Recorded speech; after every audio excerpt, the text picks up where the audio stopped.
ममता बनर्जी के खिलाफ बगावत का चेहरा बनी हैं काकोली घोष दस्तीदार, जिन्हें कभी ममता बनर्जी का सबसे भरोसेमंद सहयोगी गिना जाता था।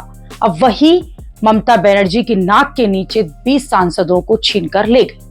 काकोली घोष की अगुवाई में तृणमूल कांग्रेस के करीब 20 सांसदों ने लोकसभा स्पीकर ओम बिरला को पत्र लिखकर एनडीए में शामिल होने की इच्छा जताई है। सबसे बड़ी बात यह है कि काकोली घोष और ममता बनर्जी का रिश्ता करीब 4 दशक पुराना है। दोनों ने कांग्रेस की छात्र राजनीति से अपना सफर शुरू किया था।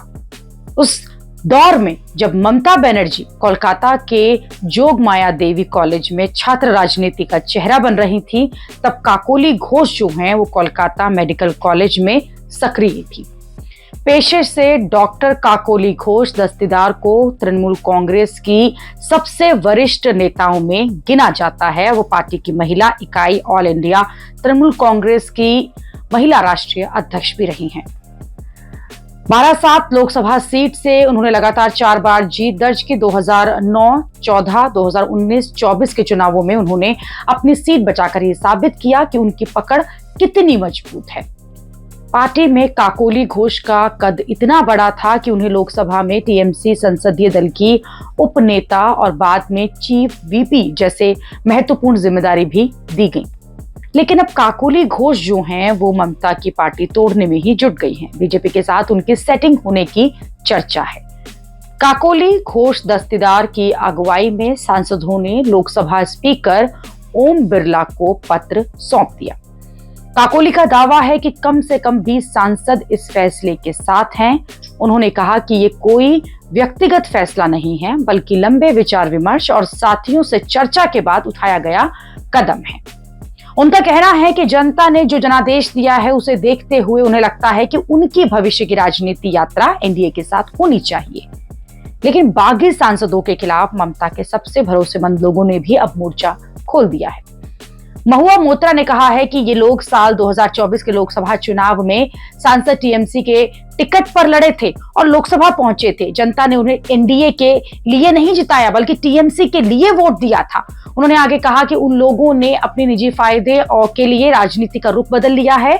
इसके लिए उन्हें सीधे भाजपा में शामिल होना चाहिए था।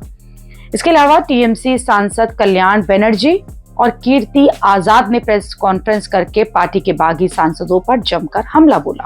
उन्होंने आरोप लगाया कि ये सब बीजेपी के इशारे पर हो रहा है। उन्होंने बागी सांसदों को गद्दार और भगोड़ा तक कह दिया। कल्याण बनर्जी ने कहा कि बागी सांसद सत्ता के बिना नहीं रह सकते, उनको बंगला, गाड़ी और सुरक्षा चाहिए, इसीलिए यह सब कुछ हो रहा है। पार्टी में चल रही बगावत टीएमसी सांसद कीर्ति आजाद ने कहा कि हमारे 29 नेता मां, माटी और मानुष के नाम पर चुनाव जीते और सांसद बने। मैं इन गद्दारों से जानना चाहता हूं कि चुनाव के बाद आपने अपनी परेशानियों के बारे में क्यों बात नहीं करी, पहले क्यों कुछ नहीं कहा।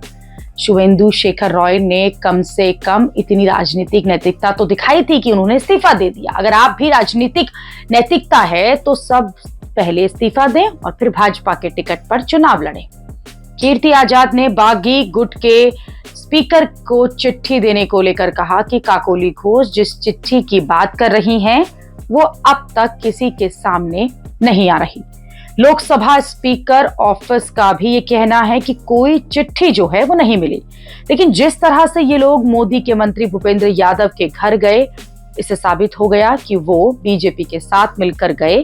कितने मिले, किसे कैसे मिले, ये सब नहीं कह सकते, लेकिन अब उनके नेता प्रधानमंत्री नरेंद्र मोदी के बन गए हैं। टीएमसी प्रमुख ममता बनर्जी उनकी नेता नहीं रही।